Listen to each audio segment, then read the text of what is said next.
네, 앞서 전해드린 것처럼 북한이 어제부터 날려보낸 오물풍선이 무려 600개에 이른다고 합참이 발표했습니다.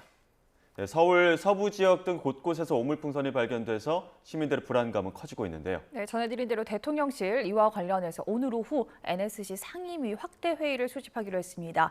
이호령 한국국방연구원 안보전략센터장 연결해서 자세한 내용 분석해 보겠습니다. 안녕하세요.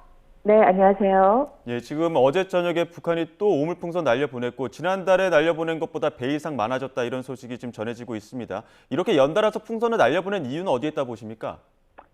몇 가지 정도를 생각해 볼 수가 있는데요. 이제 시점을 보면은 북한이 군사정찰 위성을 발사 실패 다음 날 어떻게 보면 복합 도발 차원에서 오물 쓰레기 풍선을 계속해서 보내고 있고요. 그다음에 두 번째로는 이제 목적이라든지 의도 측면을 봤을 때 북한이 이렇게 다량의 그 오물 풍선을 보낸다라는 것은 남한 사회에 어떻게 보면 혼란 조성이라든지 불안감을 높이고자 하는 그런 목적이 있고, 또 하나는 북한 쪽에 대한 의도도 있다라고 보여지는데요. 우리가 북한 인권 문제에 대한 이제 관심을 높이고 북한 인권 문제를 많이 이렇게 제기를 하는 가운데, 북한이 또 내부적으로는 북한 주민에 대한 어떻게 보면 단속이라든지 통제라든지, 그리고 남한 안에 있는 그 국민들이 북한 주민에 대해서 갖고 있는 이런 오물풍선을 통해서 느끼는 북한 주민에 대한 어떤 불편함이라든지 그런 적대감을 높임으로 인해서 결국에는 북한 당국이 북한 주민을 또 통제하려는 그러한 목적도 있다라고 봐야 될 것 같습니다. 예. 네, 앞서 우리 군이 북한군이 전방 군단에서 직접 살포하고 있다 이렇게 밝혔는데 이번에도 군에서 직접 보낸 거겠죠? 왜 이런 방법을 쓰는 겁니까? 지금 보면은 그 9.19 우리가 남북군사 합의와 관련돼서는 지금 현재 1조 사망 하나만 지금 효력이 정지가 되어져 있는데, 그 9.19 남북군사 합의에 보면은 일체의 적대 행위를 또 중지를 하고 있고, 또 쌍방은 어떠한 수단과 방법으로도 상대방의 관할 구역을 침입 또는 공격 을 하거나 점령하지 말아야 된다라는 1조 1항에 이런 내용이 있는데, 바로 북한군은 1조 작년에 저희가 그 2023년 11월 22일에 1조 3항 한항에 대해서 우리가 효력 정지를 한 거에 대해서 북한이 남북군사 합의를 파기를 선언을 하고, 지금 거기에 해당되는 지금 북한이 이 오물풍선을 보내는 행위는 1조 1항에 해당되는 어떠한 수단과 방법으로도 상대방의 그런 관할 구역을 침입해서는 안 된다라는 그 부분에 대해서 북한군이 지금 하는 거라고 볼 수가 있겠죠. 예. 앞서 우리 쪽의 어떤 혼란 조성을 위해서 풍선을 날려보낸 측면도 있다 이런 말씀도 해주셨는데 네네. 내부 갈등을 좀 노린 해석도 있던데 어떻습니까? 여러 가지 이제 사후적인 해석으로 보면은 그런 갈등도 있을 수가 있겠죠.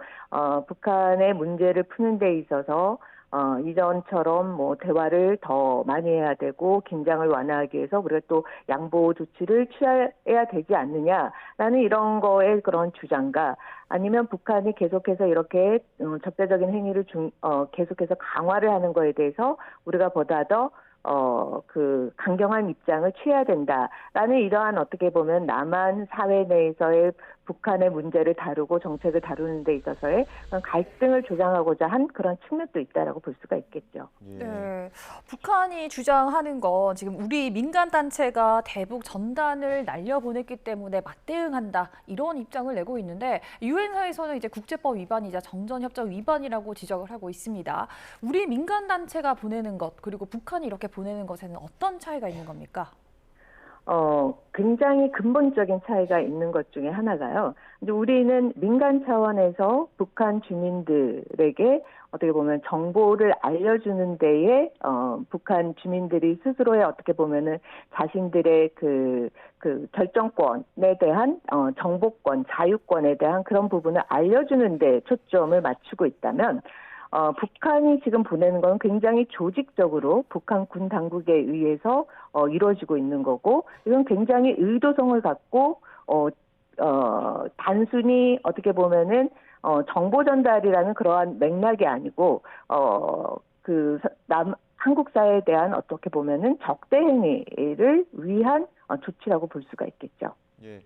우리 정부도 이제 오후에는 NSC 상임위 확대 회의도 연다고 하는데 지금 이렇게 군이 수거를 하거나 경고하는 것 말고 어떤 다른 대응책은 없는 겁니까? 결국에는 보면은 지금 저희가 남북군사 합의와 관련돼서 1조 3억만 효력을 정지를 한 상황인데 북한이 지금 보면은 지난 한 4일간에 보낸 뭐 오물풍선은 거의 뭐 900여 개에 해당되는 거를 저희 쪽에 굉장히 의도적으로 보내고 또 그런 것에 대해서 김여정이 또 성명 발표까지 한 이런 굉장히 구체적이고 의도적인 것을 보인 이상 여기에 대해서는 우리가 그 9.19 남북 군사 합의에서의 제가 앞서 말씀드렸듯이 쌍방은 어떠한 수단과 방법으로도 상대방의 관할 구역을 침입 또는 공격하거나 점령하지 않는다라는 이러한 적대 행위에 대한 그 행동에 대해서 북한이 굉장히 의도적인 행보를 보이기 때문에 이 조항에 대한 추가적인 그런 효력 정지가 나오지 않을까라는 생각이 들고요. 그리고 또 여기에 따라서 북한군이 이러한 어떻게 보면은 남쪽을 향한 대남 심리전에 하는 거에 대해서 우리 군도 여기에 대해서 대응하여 똑같이 대북 심리전에 해당되는 거 그동안 중단되어 왔던 거를 상응하는 조치를 취하지 않을까라는 생각이 듭니다. 네, 일단 지금까지는 쓰레기와 오물을 보냈기 때문에 우리에게 뭐 직접적인 아주 큰 피해가 있지는 않았는데 이런 식으로 사실 생화 공격도 가능한 것 아니겠습니까? 대응할 방법이 있을까요? 결국에는 보면 지금 저희가 이 북한의 그러한 풍선으로 인해서 가장 우려하는 부분이 바로 이런 거고 또 북한이 거기에 더 초점을 맞췄다라고 볼 수가 있어요. 결국에는 풍선의 양이 지금 보면은 처음에는 한 260여 개를 보냈다가 어저께는 뭐 600여 개를 보내서 점점점 풍선 수를 늘리고 그러한 가운데 오물 쓰레기 뭐 담배꽁초 등 뭐 여러 가지를 담겨져 있는데 그중에 어떤 것 중에 하나라도 가장 우려하는 뭐 그러한 생화학 테러에 해당되는 것들이 만약 담겨져 있을 수 있다라는 그러한 불안감이 증폭된다면 그것 자체가 굉장히 우리에게 어떻게 보면은 위협적인 요소가 될 수도 있고요. 또 그거를 완전히 배제를 하고 단순히 북한이 보내는 거는 오물이란 그런 쓰레기 풍선일 거다라고 또 생각할 수도 없는 거죠. 그래서 북한이 그런 거에 대한 생화학 테러의 가능성 부분도 완전히 배제를 할 수 없다라는 측면에서 우리가 대응을 해야 될 거라고 생각이 들고요. 그리고 여기에 대해서 지금 보면은 우리 군 당국이 북한이 보내는 쪽에 대한 그 출발 지점에 대한 원점을 감시를 하고 있고 또 그 낙하물을 추적을 하고 지금 이제 수거를 하는 그러한 수순을 밟고 있는데 결국에는 이런 것들이 계속 증폭이 된다면 이제 대응하는 방법에 있어서 풍선이 도착을 해서 수거하는 쪽에 굉장히 우리가 지금 그 소극적인 이런 대응책을 취하고 있는데 북한이 계속해서 이러한 행동을 한다면 이거에 대한 보다 적극적인 대응 조치로서의 그 원점에서의 그런 거 하는 거를 어떤 중단시킬 수 있는 여러 가지 대응 방안을 생각해내지 않을까라고 생각이 듭니다. 예. 그 김여정 노동당 부부장이 진정한 선물로 여기고 계속 주워 담아야 할 것이다 이렇게 비꼬노트로 경고하기도 했었는데 그럼 앞으로도 계속 이러한 형식의 도발은 계속될 거라고 보시는 겁니까? 지금 보면 굉장히 북한이 그 수준이 낮은, 좀 소위 말하는 이제 저급한 수준의 어떻게 보면 조치들을 계속 취해 오고 있는데요. 예. 북한의 이러한 행보는 사실상 보면은, 19년의 그 하노이 회담 결렬 이후부터의 그 김여정의 담화문의 그런 내용이라든지 또, 우리가 개성 연락사무소 폭파라든지 이런 거를 해 오면서, 또 그리고 이와 유사한 또, 그 쓰레기 모으고 했던 정책을 또 홍보도 하지 않았습니까? 그 당시 우리가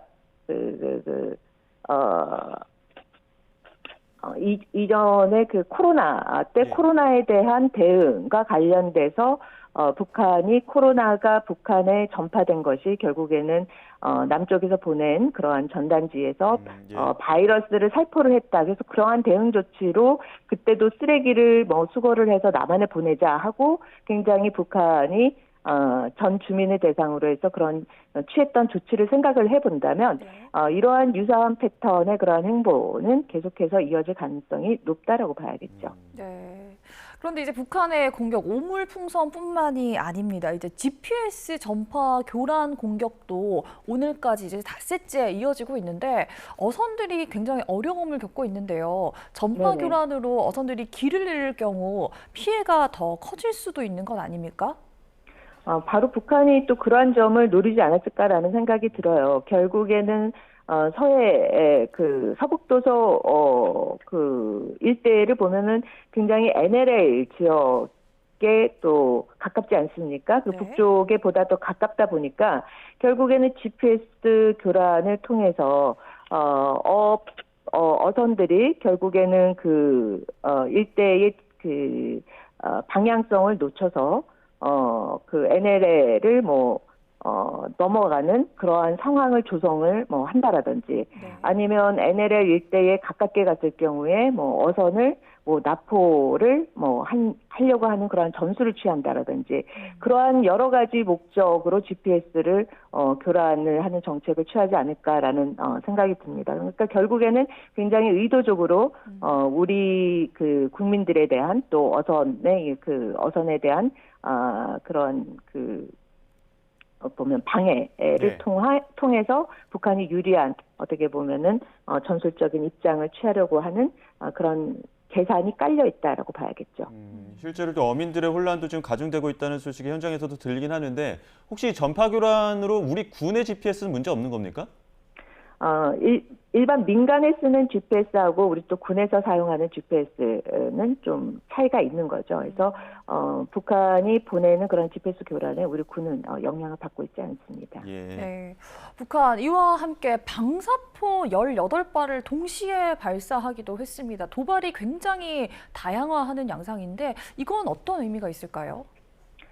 결국에는 그 북한이 계속해서 이제 방사포와 초대형 방사포와 관련된 시험 발사를 많이 해왔었죠. 특히 보면은 작년 올해 가장 많이 단거리 미사일과 관련돼서 시험 발사를 많이 하고 실전 배치를 했다라고 하는 것 중에 하나가 바로 초대형 방사포 KN-25인 거죠. 그래서 초대형 방사포는 말이 방사포지 사실상 이제 단거리 미사일에 해당되는 거고 결국에는 사정거리를 감안을 해본다면 결국에는 계룡대 이하까지 북한이 얼마든지 그 방사포 공격이 가능하다라는 점과 또 실전 배치가 초대형 방사포는 실전 배치를 하고 있다라는 이러한 메시지를 우리 군에 보내는 거라고 볼 수가 있겠죠. 예.